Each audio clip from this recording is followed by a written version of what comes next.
Bon, je ne sais pas s'il faut donner des condoléances à chaque fois que les bandits, les criminels posent ces actes ignobles. Mais si c'est ça que je dois faire, je suis prêt à le faire. Moi, je préfère travailler plutôt en amont, c'est-à-dire essayer de mettre fin, d'éradiquer complètement ce phénomène-là.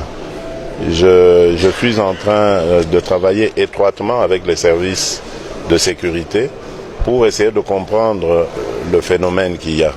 Manifestement, ce n'est pas du banditisme courant. C'est plutôt la conséquence de quelque chose. Et donc, il faut comprendre ce que c'est et lutter contre ça.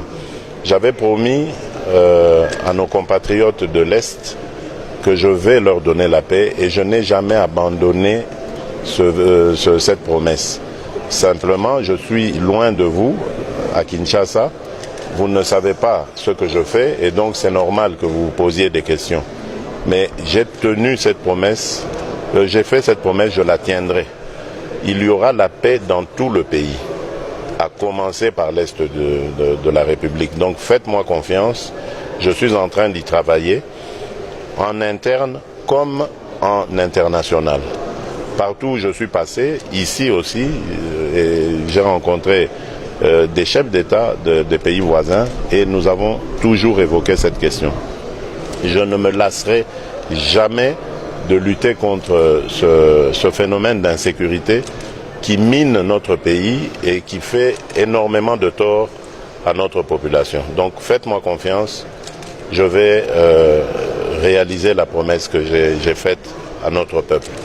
Oui, vous devez comprendre que ce ne sont pas ces pays-là qui ont cette politique-là. Donc, en tout cas, moi je ne suis pas encore convaincu de ça parce que nous sommes engagés ensemble pour lutter contre ça. Ces pays auxquels vous faites allusion sont eux aussi menacés par une instabilité, si vous ne le savez pas. Et cette instabilité peut aussi partir de chez nous. Donc vous voyez, ce problème est devenu complexe. Il ne faut pas simplement le voir avec un seul œil en se disant oui, mais ce sont les étrangers qui viennent nous déranger. Dites-vous bien qu'il y a aussi des étrangers chez nous qui se préparent à déranger aussi ces voisins-là. Donc c'est pour ça que nous sommes obligés, eux et nous, de nous donner la main. Et c'est là qu'on va voir si vraiment, comme vous semblez le soupçonner ou le dire, il y a complicité. Mais je ne crois pas. Aujourd'hui, j'ai vraiment l'impression, et même peut-être la certitude, que mon message est passé. Celui de dire, arrêtons de faire souffrir nos populations en permettant à des bandes armées, à des bandits de faire la loi là-bas. Donc donnons-nous la main, travaillons contre ça et mettons plutôt des conditions du genre d'améliorer le climat des affaires, permettre aux entrepreneurs congolais, rwandais, ougandais, burundais, enfin, de tous pouvoir travailler en toute quiétude et donc créer des emplois et améliorer les conditions de vie de nos compatriotes.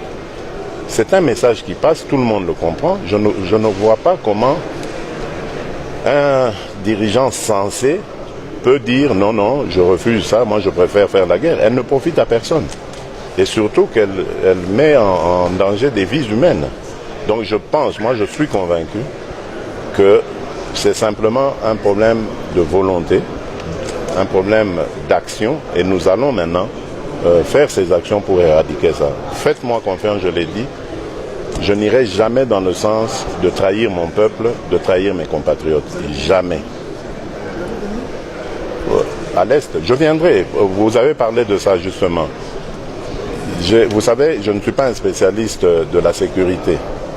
Donc je suis en contact permanent avec le haut commandement de notre armée.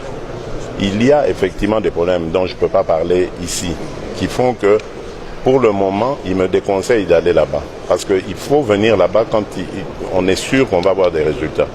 Donc nous sommes en train de mettre en place, je ne peux pas en parler évidemment, c'est tactique, c'est stratégique, donc on ne peut pas le dire. Mais on est en train de mettre en place le dispositif nécessaire pour écraser, je dis bien écraser ces groupes armés, les éradiquer complètement de notre quotidien.